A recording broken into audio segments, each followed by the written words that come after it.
Ok, don Bernardo, vamos a empezar esta entrevista y yo quiero que usted me cuente un poquito sobre su vida. Yo quiero que empiece con su nombre, me diga su nombre completo, dónde y cuándo nació y me diga algo sobre su familia. Yo, yo nací el 5 de marzo de 1928 en el barrio Santana de Sabana Grande, Puerto Rico. Me crié ahí, llegué a los 18, estudié en la escuela elemental del barrio mío de Santana y en la escuela superior de San Germán y Sabana Grande. Ahí me gradué en Sabana Grande, cuarto año de escuela superior. ¿Y cuál es su nombre? Mi nombre es Bernardo Jamírez Santiago. ¿Y qué me cuenta de sus papás, de su Mi familia? papá pues era agricultor, y mi mamá atendía la casa. Éramos 7 de familia, éramos 6 varones y después la última fue la hija. Y estudiamos, casi todos estudiamos en el colegio mayor. ¿Usted fue el único que fue a la guerra? El hermano mío mayor estuvo en el ejército 2 años, porque él se graduó de agrónomo del colegio de Mayagüez y cogió el ROTC y entonces sirvió como teniente primero en Panamá y en Estados Unidos, 2 años y pico. Antes de usted entrar en la guerra de Corea, ¿hasta qué grado estudió? Yo estudié, me llamaron a servicio activo, que me reportara al Fuerte Buchanan el día 18 de agosto de 1950. Yo había entrado a la reserva el 5 de julio de 1950 también. Recibí un telegrama que me decía que me reportara al Fuerte Buchanan el día 18, que era lunes, a las 8 de la mañana. ¿Y ya usted había terminado la escuela? No, 3 días antes de empezar el último año de ingeniería química. Ya yo estaba matriculado para ingeniería química, el último año. Y el día 23 juré en Buchanan. Y el día 27 salí con el regimiento de 65 Infantería por la noche al amanecer para Corea, en el Marine Links, en el barco. ¿Usted sabía inglés? Yo sabía lo que tenía de práctica en la escuela y en el colegio, que tenía que hacer cursos de inglés. ¿Y le ayudó cuando llegó a Corea? Me ayudó, sí, pues me ayudó porque en Corea pues me asignaron a la compañía Heavy Mortar del regimiento de 65 de Infantería. Como ya yo tenía bastante experiencia en mapas y esas cosas, pues me asignaron al Fire Direction Center, que es donde se computa para darle la data a los morteros para disparar. De ahí, cuando llegamos a Corea del Norte para sacar los marinos, ahí me mandaron 2 semanas como forward observer con la compañía H, forward observer de mortero. Más adelante vamos a entrar en más detalle de esa experiencia. Sí. Pero yo quiero que ahora hablemos un poquito de cuando se declaró la guerra de Corea. Si usted se recuerda, ¿cuál fue la reacción suya y cuál fue la reacción del país, de Puerto Rico?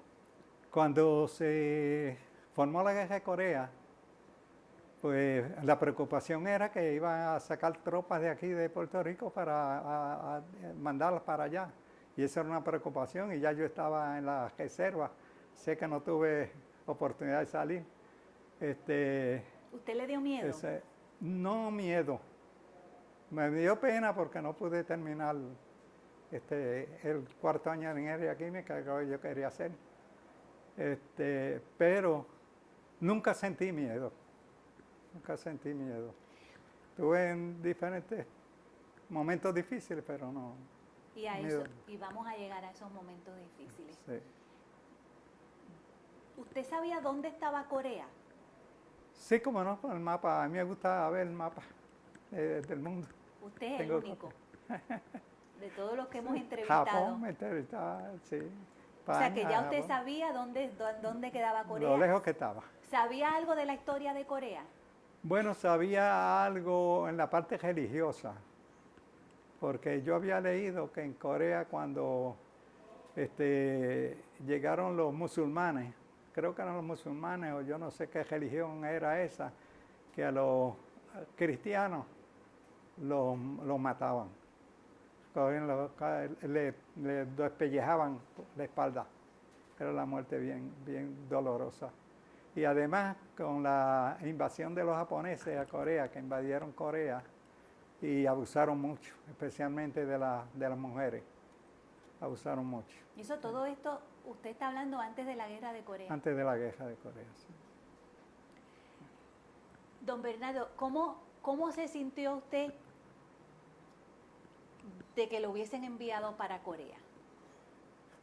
Bueno, sí, pensé en el viaje, que era un viaje largo y eso, pero yo, como íbamos un grupito del colegio, que caímos en la reserva, habíamos entrado a la reserva como 10, y estaba el grupito y estábamos juntos siempre en el viaje, pues nos entreteníamos, sí.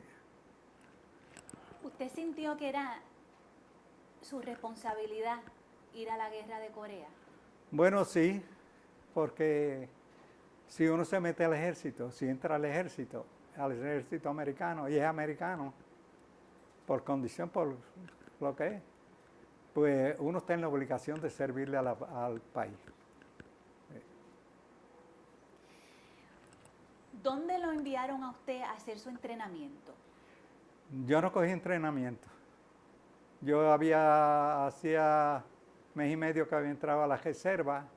Como yo era reservista, pues cuando hubo la necesidad de completar el regimiento de 65 con reservistas y reclutados, personas reclutadas, pues yo no tuve tiempo de entrenamiento. Yo sabía marchar y sabía usar el rifle, porque yo estaba en el ROTC del colegio 2 años y nos enseñaban a marchar. ¿Usted siente que usted estaba preparado para ir a Corea? No, yo estaba consciente que yo no estaba preparado, pero yo caí en una compañía que me consideraron mucho, el Heavy Mortar me consideraron mucho. El capitán de la compañía era americano, era un West Pointer, el capitán Freeman, y el segundo en comando era el primer teniente Stenberg, y el teniente del pelotón mío era puertorriqueño, Rolando Ortiz Moreno, muy buena persona. Y cuando yo estuve en el frente como forward observer, ya hace 2 semanas, llegó el capitán al pelotón, a visitar el pelotón Freeman, y le preguntó al teniente Moreno por mí. Me dice, ¿dónde está Bernardo? No, él está con la compañía H, con forward observer. Entonces él se alarmó. Dijo, no, muchacho, manda a buscar a sacar ese muchacho de ahí, que ese muchacho no es soldado. Él no tiene tren, no es soldado. Sácalo de ahí inmediatamente. Entonces me fueron a buscar allá. Pero yo quería quedarme con la H, porque yo quería ver lo que había, lo que hacía. Aún sin tener el entrenamiento. Seguro. Sí. Ser joven Sí, y ser atrevido es lo mismo. Sí. Ok, don Bernardo, vamos a hablar ahora. Dígame, ¿cuándo fue que usted salió para Corea? Yo salí para Corea el día 27 de agosto, por la noche. Pues salimos del Fuerte Buchanan. En Fuerte Buchanan nos despidió, nos habló primero el coronel Harris, que era el comandante del regimiento. Después nos habló el gobernador de Puerto Rico, que era don Luis Muñoz Marín. A don Luis Muñoz Marín yo lo había conocido cuando muchachito, cuando tenía como 12 años, cuando empezó la campaña del partido. Y mamá era la que hacía las comidas en casa para cuando él venía a hacer política a la parte oeste de Puerto Rico. Mamá era la que, y nosotros la atendíamos, ayudábamos a preparar las camas y todo eso, una casa que había ahí de los solteros Peralta. y lo conocí. Nos habló al regimiento esa noche en el parade ground, nos reunieron y nos hablaron. Don Luis Muñoz Marín se despidió de nosotros. Y las últimas palabras que nos dijo fue, hijo, buena suerte y buena puntería. Esas fueron las últimas palabras de él. Sí. ¿Y qué año fue esto? ¿Qué año estamos hablando? 1950, en agosto 27. Esa misma noche salimos para Corea. La misma noche. En el Marine Links. ¿Cuándo y en qué lugar en particular, en específico, llegó a Corea? Le llegamos a Pusan. ¿Cuándo? Creo que fue el día 22 de septiembre. Llegamos a Pusan. ¿De qué año? Del 50. Ahí bajamos al muelle. El muelle había estaba preparado con unas cajas que toda clase de municiones y equipos para equiparnos. A todo lo largo, pero mucha cantidad. Y nos dijeron, cojan para el arma que ustedes tienen, cojan toda la munición que puedan cargar. Y ahí pues cogimos todo. Yo tenía una carabina automática. Cogí balas suficientes. Y entonces nos montaron en un tren y nos llevaron directamente a Taegu, a la ciudad de Taegu, que había un río cerca. Y ahí estuvimos como un mes, o 2 semanas más. ¿A cuál unidad y compañía lo asignaron? Al Heavy Mortar Company, del 65 de Infantería. ¿Y su especialidad fue? Yo era PSI en la reserva que había entrado, estaba verdecito. Y con la promesa de que a los 6 meses me hacían sargento. ¿Y se cumplió? Y pues ahí yo caí, no se cumplió la promesa porque me llevaron para el ejército. Y entonces eso se quedó en el área. Cuando yo llegué a Buchanan, yo no sé qué pasó, que los demás eran PSI como éramos en la reserva, y yo salí raso. Y estuve raso allá 6 meses, porque el regimiento de infantería no daba jango hasta 6 meses. Y estuve hasta 6 meses y salí de allá PSI. ¿Usted se recuerda cuánto le pagaban a usted por ser soldado? Soldado, yo creo que eran $120 mensuales o algo así. ¿Y eso se lo daban a su familia? Eso yo lo mandaba en una forma que llené para que me lo guardara en casa, porque yo no necesitaba dinero allá. O sea que cuando usted regresó, usted tenía papá me tenía el dinero guardadito y yo le había dicho, pues papá, si pasa cualquier cosa, pues ese dinero es para los muchachos que ayudes a estudiar. Don Bernardo, cuénteme ahora, ¿cuál fue su impresión cuando usted llegó a Corea? ¿Cuál fue su impresión? Pues la impresión mía fue más bien cuando cogimos el tren, porque yo miré así para arriba el tren y estaba todo pasado parece que lo habían ametrallado, y los asientos estaban pasados de balas. Y eso pues impresionaba a uno. Y de Corea, de lo físico, el país como tal, había pobreza. Había una pobreza, eran bien pobres. El país estaba bien pobre. Y la cuestión de la guerra los destrozó más. Especialmente me conmovía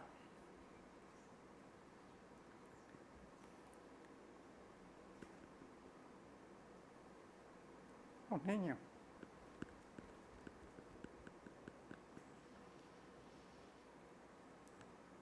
Muchos huérfanos, pidiendo. Los horrores de la guerra. Dígame, ¿a qué lugares usted fue en Corea?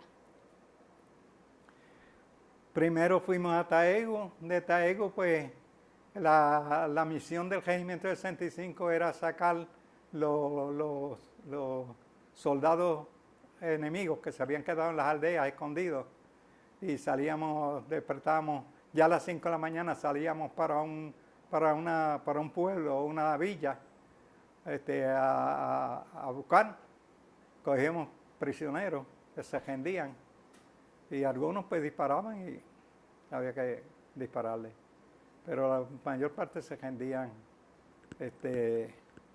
Después pues, subimos más al norte, visitamos varios pueblos, varias ciudades del sur, llegamos hasta el Yalu, hasta el río Yalu.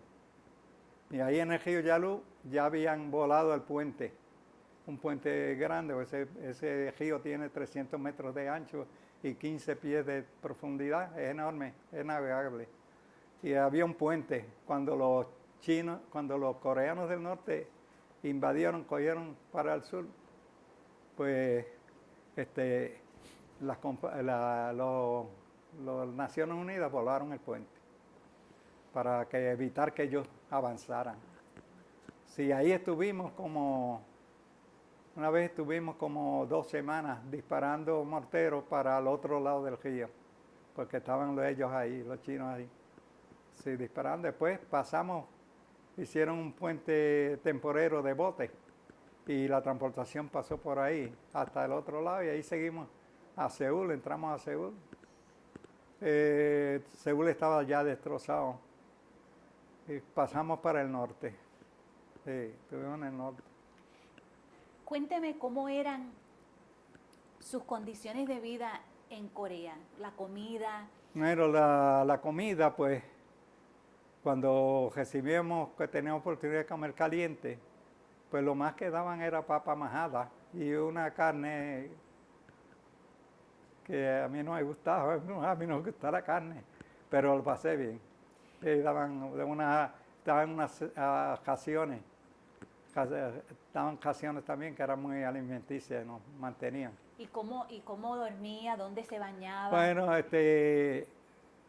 mientras estuvimos en el sur de Corea, pues había baños con calefacción, con calentadores de agua y ahí nos bañábamos. Y dormíamos en la tierra, la tierra. Entonces, cuando vino el invierno que estábamos en el norte,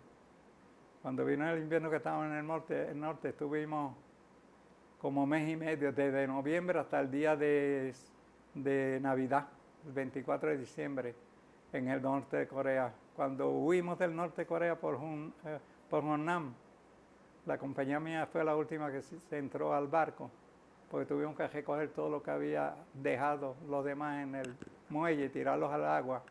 Y los que estaban sembrando minas para volar el muelle. Cuando subimos por soga al barco, explotó el muelle, voló el muelle. Sí. En el norte de Corea tuvimos lo que le pasó a los Marines, se congelaban, porque la temperatura era menos 17 grados Fahrenheit. Y nosotros no estábamos realmente preparados para un invierno tan crudo. Muchos de los heridos que no pudieron cargarlos ellos, salvarlos, pues se congelaban, se morían congelados. Y ahí yo logré ver un camión del ejército grande, lleno de cadáveres, congelados, estaban duros, congelados, rígidos. El último de arriba, el que estaba en arriba era un capitán. Y yo creo que ese capitán fue el que aparece en un libro que decían de los Marines, de los héroes de los Marines. Me parece que fue ese que murió, que siguió adelante, atacando. Le dieron diferentes balazos por el cuerpo y él seguía hasta que le dieron un balazo en la frente y ahí cayó. Sí. Cuando usted estaba en Corea, ¿recibía correspondencia de su familia? Sí, especialmente de la novia. ¿Cómo le hacía sentir esa correspondencia bien, cuando llegaba? Me sentía bien. Yo tenía la suerte que me escribían de casa y me escribía a ella y me mantenía y tenía la oportunidad de escribir también y mandarla. Le voy a hacer un chiste. Había uno que era el oso Wasp, que después fue árbitro de pelota en Puerto Rico, profesional. Era un hombre como de 6'2" de estatura o 6 o más, grande, fuerte. Y le decíamos el oso. Y entonces cuando él recibía cartas, cogía la carta y pegaba a brincar y me escribió la osa, me escribió la osa. ¿Quién quiere oír la carta? ¿Quién quiere oír la carta? Había otro de Maricao que era bien charlatán, una persona bien buena. Y cada vez que recibía carta de la novia, pues decía, ¿quién no recibió carta? Vengan para acá. A los que no habían recibido carta. Entonces los reunía y leía la carta que le mandaba la novia, pero le añadía cosas, barbaridades. Para cada uno, para en cada particular. uno, sí. ¿Nunca lo volvió a ver? Nunca lo volví a ver. Al oso lo vi por televisión cuando arbitraba los juegos. De verdad. Pero el oso murió hace ya como, yo me imagino que hace como 10 años. El oso Wasp. Era muy bueno. ¿Cómo fue usted tratado por los oficiales? ¿Usted sintió Muy algún bien. discrimen? No. Ortiz Moreno, el teniente Ortiz Moreno me trató bien. Me tuvo siempre, yo le hacía guardia en el radio, donde él estaba, en la cueva que él estaba. Pues ahí tenía radio y yo le atendía el radio. Pero muy buena persona, teniente Ortiz ¿Nunca Moreno. sintió nunca tuvo problemas? No. Y el teniente Stenberg era un GI también porque era West Pointer también, era grande, un oficial grande. Ese era bien estricto, pero nunca tuvo problemas conmigo. ¿Cómo le afectó a usted el clima de Corea? Porque usted me cuenta de esas personas que se congelaron. Sí, a ver, el clima de Corea era bien, en invierno era bien crudo, el invierno es bien crudo. Cuando nosotros subimos al barco huyendo de retirándonos de Corea del Norte por Hongnam, estaba a menos 17 grados, estaba bien frío. Y cuando entramos al barco, pues el calor del barco y eso, pues, y nos habían ofrecido una cena especial para Navidad, porque era 24 de diciembre. Cuando llegamos a la cocina, al comedor, papa y una carne, la misma carne. ¿Su plato favorito? Plato favorito. Café yo nunca tomé, café, porque era el olor no me gustaba. Sí. Vamos a hablar un poquito ahora del conflicto como tal. Sí. ¿Qué recuerda usted, don Bernardo, que fue la batalla más difícil en la que usted participó? Bueno, lo más difícil que me tocó fue cuando el día 22 o 23 de abril del 51 se nos metieron los chinos dentro del pelotón. Fue como a las 10 de la noche, nos atacaron. Ahí pues yo estaba haciendo guardia en una casa abandonada con el radio, atendiendo el radio, pero estaba como a 25 metros del resto de la tropa, más al frente. Teníamos dos personas en el monte arriba con una ametralladora 50. Como a esa hora me llamó a uno que le decíamos el Missouri, porque él siempre cargaba granadas aquí colgando en el pecho. Le decíamos el Missouri, que era el blanco ese grande de guerra. Y entonces me llamó. Me dice, Jamírez, vienen muchos. Son muchos chinos los que vienen, son muchos. Y yo dije, ¿para qué quieres la ametralladora? Mete mano con la ametralladora. ¿Para qué la quiere? Entonces, pues, se cayó. No recibí más nota de él. No sabía si se lo habían cogido, nada. Después apareció en otra compañía. Pues tuvo que ir. Entonces, pues, cuando yo sentí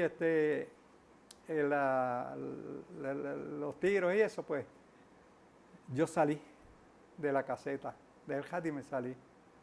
Y cuando salí ya había chinos en el batey. Había como 3 o 4 chinos en el batey, pero estaban hablando bajito. Y yo confundí la voz de ellos, el idioma de ellos, con unos filipinos, que también había un batallón de filipinos cerca de nosotros.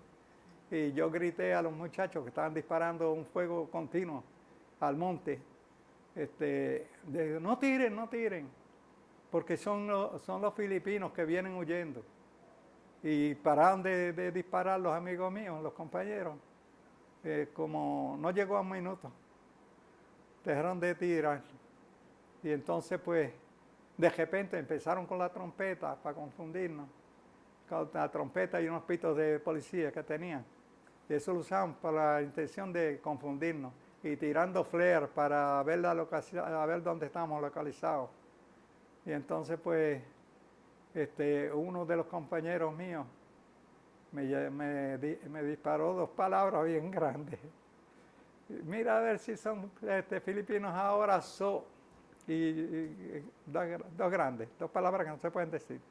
Entonces yo lo que hice fue que me tiré al piso. Me tiré al piso y empecé a arrastrarme. Y a arrastrarme, ellos no se dieron cuenta, ellos estaban como confundidos también al ver tanto fuego. Estaban como confundidos. Y yo logré salir de ellos. La noche estaba oscura y salí, me arrastré como 25 metros. Y cuando iba llegando a la trinchera, donde estaban los compañeros míos, había una zanja, una canal, y ahí estaban ellos defendiéndose y disparando. Pues uno de ellos, al ver el bulto y eso, pues disparó, pero las balas me pasaron por encima. Entonces yo grité, mira, no tires, que es Jamírez, no tires, que es Jamírez. Entonces brinqué y caí ahí. Ya le habían dado un tiro en un codo a un sargento que estaba con nosotros. Estaba sangrando mucho. Él decía, huyan ustedes, váyanse, y déjenme aquí, que ya yo no sirvo para nada. Decía él. ¿Y se quedó? Se quedó con nosotros. Entonces nosotros dijimos, no, tú te vas con nosotros cuando nosotros tengamos que retirarnos, tú te vas con nosotros. Nosotros te llevamos al hombro si tenemos que llevarte al hombro. ¿Y así fue? Y así fue, no. Como a las 5 de la mañana, el enemigo se retiró, entonces se retiró. Y entonces como él estaba sangrando tanto, pues un grupo de nosotros nos retiramos y cogimos, nos fuimos del sitio a ver si encontrábamos donde alguna tropa que hubiera que lo asistieran. Y estuvimos caminando como 1 hora. Entonces nos encontramos con la gente que venían a ayudarnos, otros militares que venían venían tanques que aparecen en la fotografía. A nosotros abajo acostados en la tierra, durmiendo, y los tanques arriba, los tanques disparando para allá también. Y en ese incidente, que hubo esa confusión, que usted no sabía si eran filipinos o eran chinos, y se dio alertó de que no dispararan. En esa confusión, ¿ahí hubo muertes? No sé si hubo muertes. Yo imagino, nosotros no tuvimos muertes ninguna. 2 heridos nada más. Uno de granada y al sargento que le dieron el tiro en el codo, en el brazo. Pero yo estoy bien seguro que en el monte tenían que haber caído muchos chinos muertos y heridos. Porque eran muchos y se metieron para bajar por el monte, por la selva, abajo donde nosotros. Pero ahí los pillamos. ¿Usted fue herido en Corea? No, gracias a Dios, no fui herido. ¿Y recibió algún tipo de medalla? No, el Infantry Combat Patch de esto de Corea. Ya usted me habló de la experiencia de la batalla más que más tiene en su memoria.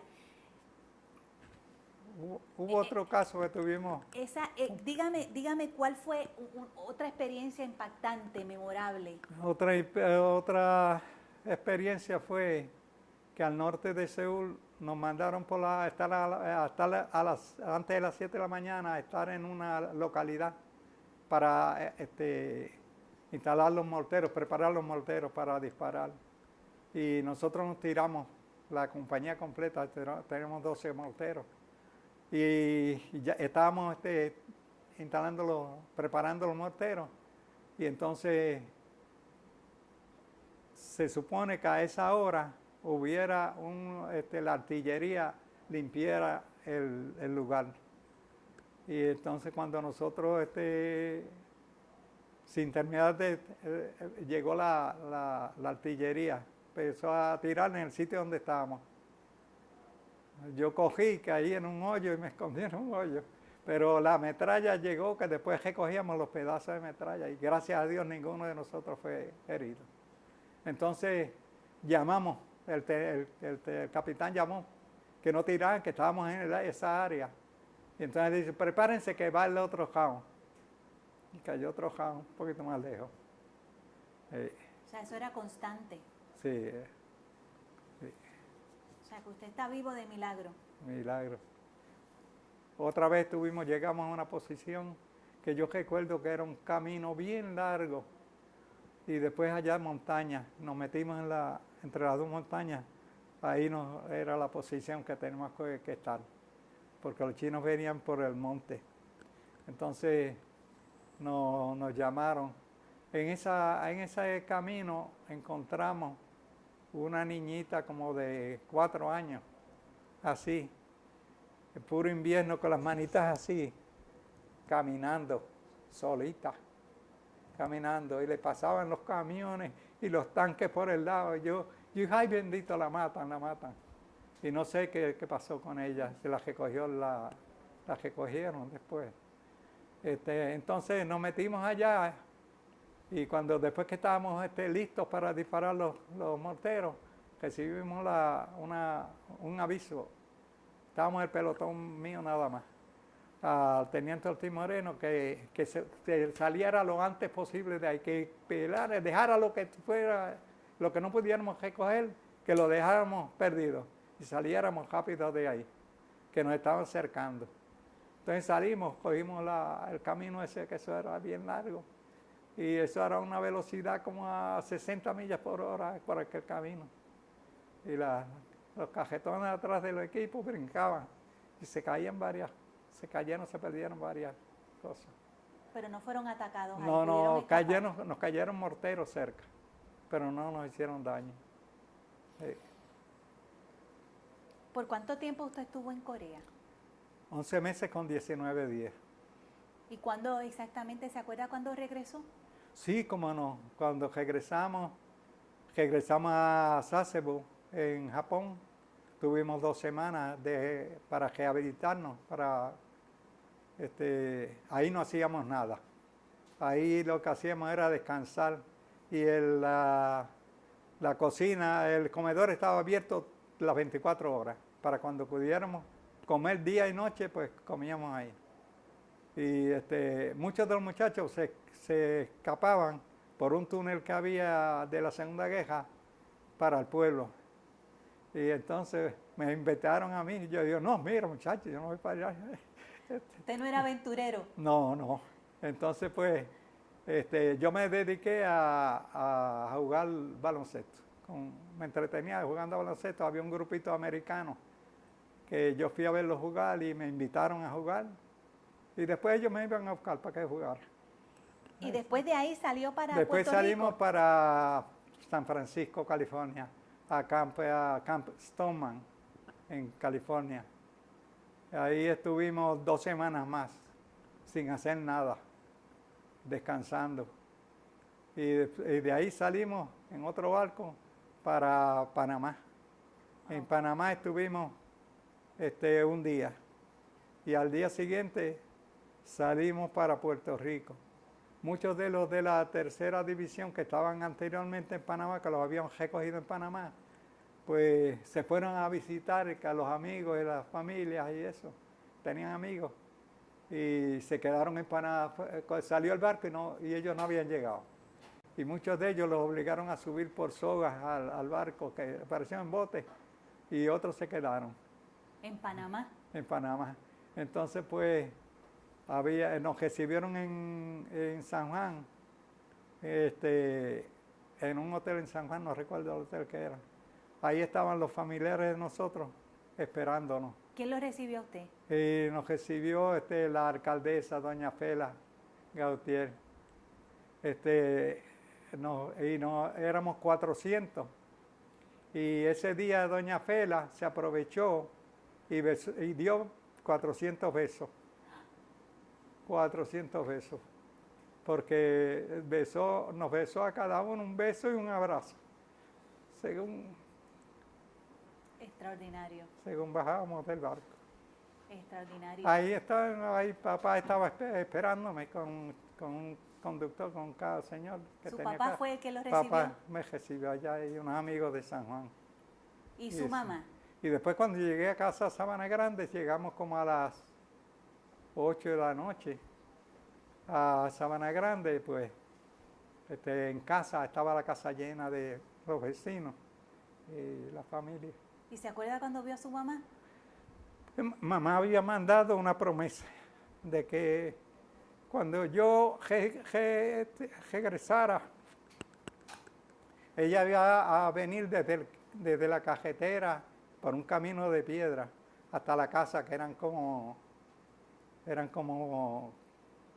una distancia bastante larga, de rodillas. Y ahí ella se tiró de rodillas. Me recibió así. Y cumplió la promesa. Cumplió la promesa. De rodillas.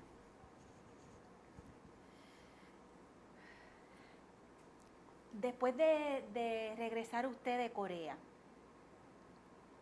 ¿cómo esa experiencia de Corea impactó su vida? Pues fíjese, yo llegué a Puerto Rico, me habían asignado ir a Calley, a Heavy Weapon, a Calley, campamento de Calley. Y entonces pues hubimos 3 estudiantes del colegio, que estaba bien todos entre ellos, habíamos 3. Nos dieron una semana de vacaciones, cogimos solamente una y nos fuimos a Buchanan a luchar para que nos mandaran a la reserva, porque ellos querían que nosotros completáramos 2 años de servicio, como si hubiera sido reclutado, seguir en el ejército. Entonces luchamos, hasta que una tarde apareció un sargento y nos dice, echen para acá, vengan para acá, para que se vayan para allá lejos. Y entonces yo le dije, eso es lo que queremos, salirnos de aquí, pues nosotros somos estudiantes. Y entonces pues se van a ir ahora mismo. Y yo pues nos vamos. Y nos mandaron para la reserva otra vez. Y en la reserva yo seguí después en la reserva. ¿Cuánto tiempo? La reserva fueron 5 años. 5 años. Pero yo un día tuve como 1 año más en la reserva. Como ellos me habían engañado, porque no se cumplió lo que ellos dijeron. Y estando en la queja era de darnos, porque yo estaba haciendo trabajo de sargento en Corea, porque en el Fire Direction Center tiene que ser un cabo o un sargento. Y yo trabajé como PSC. Y no reconocieron nada acá. Y entonces un día estábamos marchando por el barrio Dulce Labio, una de las calles de Dulce Labio, y yo me hospedaba un poco más abajo. Y entonces yo dije, aquí yo sirviéndole de mono a la gente, ¿qué pasó? Nada, yo me voy. Y rompí la fila y me fui.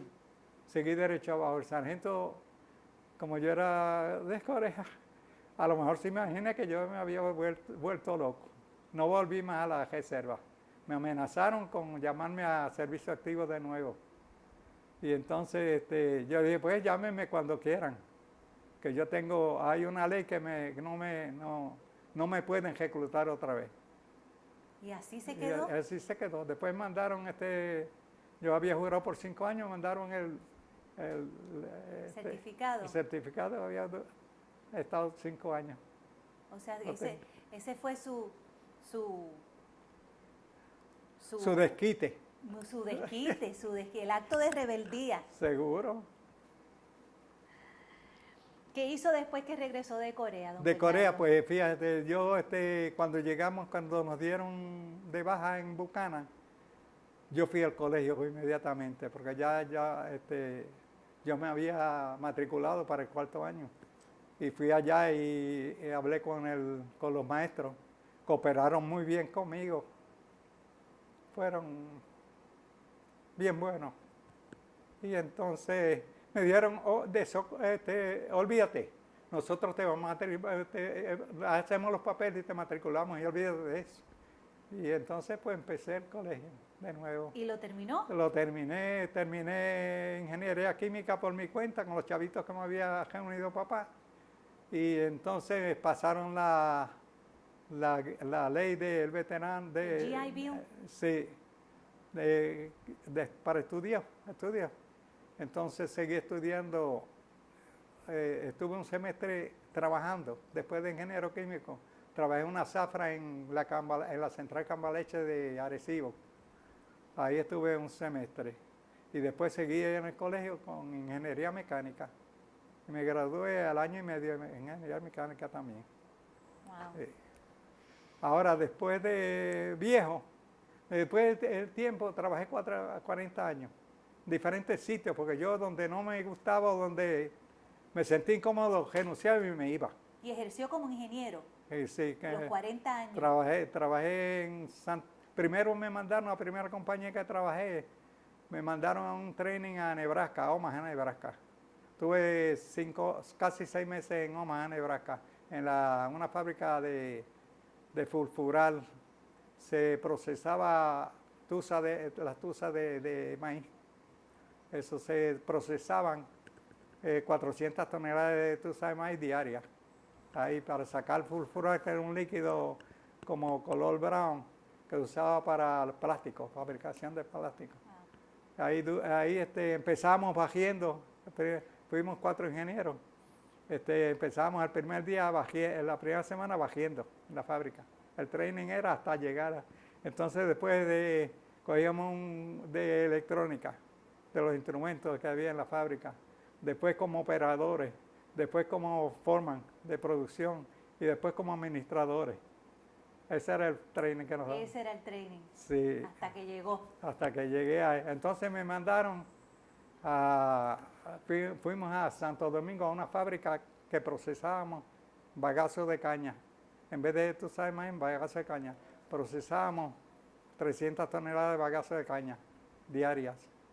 El primer día que se echó a coger la fábrica, yo le eché a coger. Y así, en eso se desempeñó. Era para el tiempo de Trujillo. Y no se podía. Ellos me daban casa, agua y luz. Pero los sueldos eran, y teníamos que trabajar los 7 días a la semana. A veces teníamos problemas y teníamos que quedarnos 12 horas.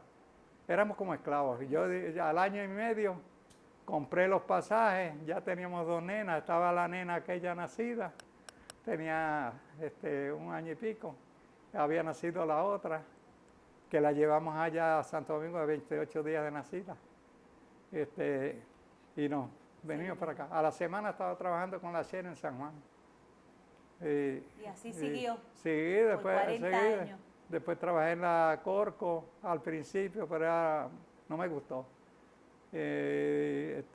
Después de ahí hubo la oportunidad de trabajar con la base naval de San Juan, de Ceiba, Hoover Road. Ahí trabajé como ingeniero 5 años. De ahí pude moverme a Headquarters, South Command, o algo así, en Fallbrook. Cuando cejamos Fallbrook, fuimos a Buchanan. Cejamos Buchanan, me mandaron para la base naval de San Juan. Cuando yo supe que iban a cejar la base, ahí cometí el error, dejé el gobierno federal, después de 12 años. Y entonces me vine a la Corco de nuevo, a cargo del departamento de inspección. Después pasé a diseño y ahí tuve 17 años en la refinería. Cejamos la refinería. Entonces, pues, yo iba para Houston, porque yo había ido visitado a Houston ya 2 veces por la compañía. Había estado 1 mes visitando fábricas y refinerías, como parte del training. Y después fui otra vez con 2 semanas más. Y iba para trabajar en una refinería allá Pero yo había hecho casa ya en la finca de papá, Ah, no. estaba cerca de los viejos, yo era muy apegado a papá Sí. y a mamá. Si era de los 6, el más apegado a ellos era yo. Me daba pena dejarlo. Sí, yo Y sé. entonces pues trabajé, me ofrecieron en el Hospital de la Concepción de San Germán, como ingeniero, porque ellos no tenían ingeniero, no había nunca. Pero la Joint Commission le exigió que tenía que ser un ingeniero que estuviera a cargo de mantenimiento, de ingeniería y de seguridad. Ujú. Y entonces yo trabajé 14 años hasta que O sea, que su vida la dedicó completa a la profesión, profesión. a lo que estudió. a lo que estudié. ¿Usted ya conocía a su esposa cuando se fue de Corea? Pues cuando fui para Corea, llevamos como 6 meses de habernos conocido, ¿verdad? Como 6 meses. Sí. Y usted le prometió que iba a volver. Sí, prometí que iba a volver y me casé con ella, fíjate. ¿Inmediatamente o después que terminó el colegio? No, cuando me gradué de ingeniería química, trabajé ese semestre en la central y después de eso, Se casó. cuando me pasaron los derechos de veterano, ahí me casé, nos casamos. ¿Usted ha regresado a Corea? No, estoy loco por regresar, porque me dicen, los que han ido allá, me dicen que Corea está precioso, bien bonito, la gente muy amable. Es más, Corea es uno de los países que ha pasado una guerra y ya se ha progresado más que en el mundo. Es que son gente bien trabajadores, bien inteligentes y bien buenos. Usted puede, ¿cómo le digo? Que mi español a veces se me olvida. Usted puede concebir cómo el Corea que usted dejó y el Corea que es ahora, cómo eso ha pasado. Porque Yo vi tanto destrozo y tanta miseria y tanto huérfano que daba pena. Yo los quería mucho, yo los nenes, cuando tenía oportunidad, pues, si tenía dulce en los bolsillos, que yo guardaba bajitas de chocolate que nos daban en los bolsillos, se los repartía y los queríamos mucho. Nosotros nunca maltratamos a un civil, ni a un prisionero lo maltratamos tampoco. El regimiento nunca maltrató a un prisionero. Cuando lo encontramos que se entregaban heridos, se le da la primera ayuda inmediatamente, le daba agua, le daba alimento y se va donde tiene que ir. se siente orgulloso de haber sido parte del regimiento. Sí, bien orgulloso. Y sobre Corea, pues, yo en mis oraciones, todas las noches yo los recuerdo. Y yo pido porque no haya otra guerra. Porque yo veo la forma de que ese dictador del norte se conduce, que en cualquier momento puede cometer el error de atacar de nuevo. Y sería la miseria. Eso sería una miseria. Porque él también va a cogerle un fuego grande. Ellos van a desaparecer. Porque nosotros a la otra vez, estando los chinos ya metidos, llegamos cerca de Pyongyang. Estuvimos cerca. Eso sería un desastre. Sí.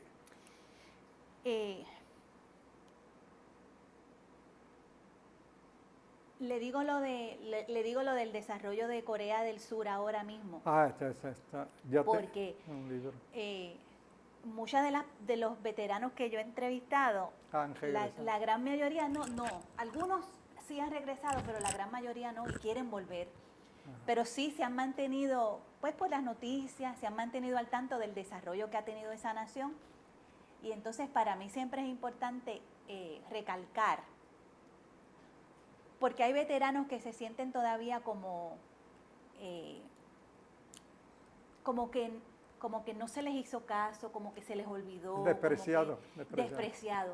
Y entonces, gran propósito, yo le diría que el mayor propósito de este proyecto es evitar que eso pase y hacerle entender al veterano especialmente a ustedes los puertorriqueños que tuvieron una labor increíble en la guerra de Corea, una participación extraordinaria, es conectar los puntos, como uno dice, que sin la participación de ustedes, el Corea que existe hoy no hubiese sido posible. No hubiera sido posible. Y entonces, pues eso, pues en alguna manera eso reivindica, es la palabra, y pues hace el sacrificio y el esfuerzo que ustedes pusieron allá, que no fue en vano.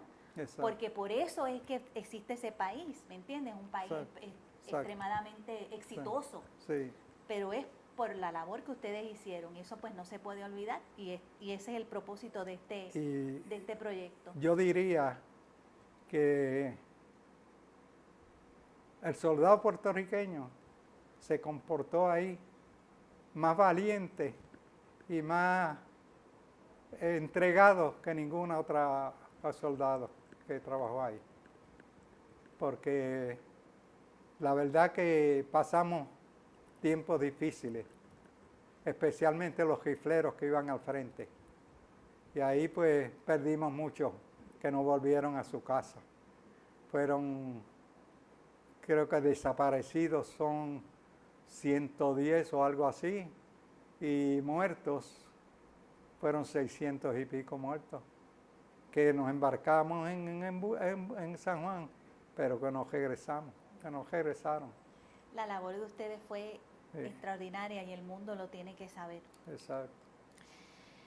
Después de tantos años, don Bernardo, que ha pasado de la guerra, ¿cuál es su opinión de su participación en la guerra y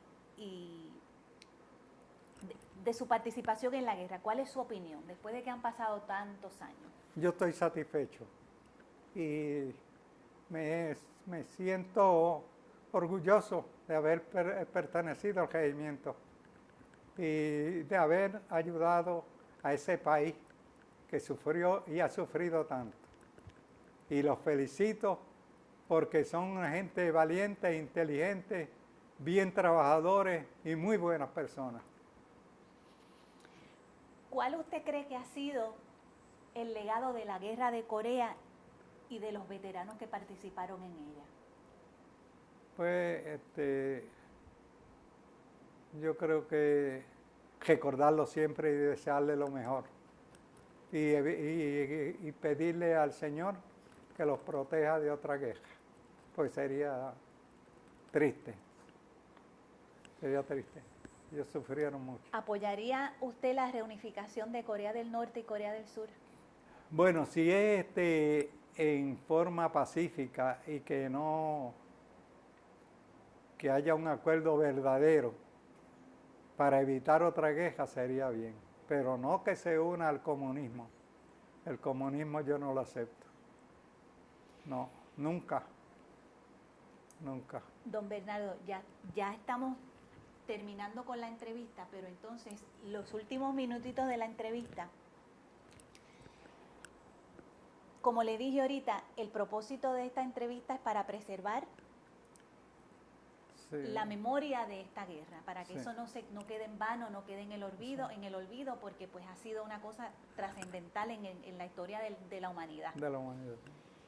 Esto lo van a ver personas, probablemente muchachitos que están ahora naciendo, la generación nueva, personas que no son tan jóvenes, pero no tienen conocimiento de la guerra, o personas que han olvidado lo que fue la guerra de Corea. Los últimos minutitos son para usted, don Bernardo. ¿Qué usted le diría? ¿Cuál sería el mensaje para esas personas que la nueva generación, que no sabe, los que tal vez en algún momento determinado tuvieron conocimiento, pero ya no lo tienen?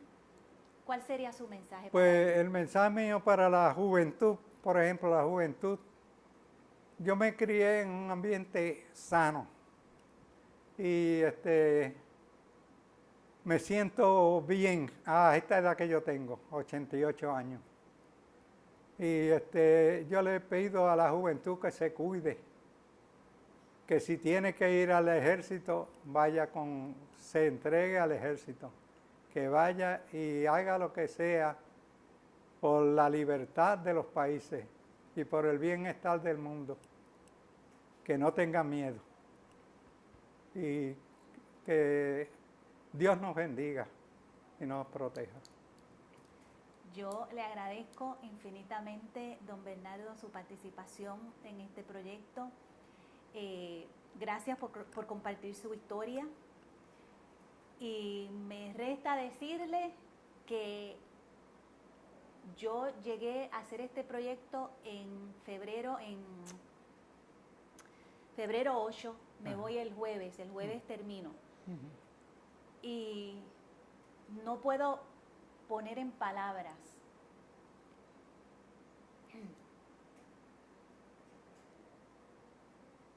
si me sentía orgullosa antes del 8 de febrero de ser puertorriqueña, después de esta experiencia que yo he pasado con todos ustedes, mi corazón no aguanta el orgullo. Usted me hace orgullosa.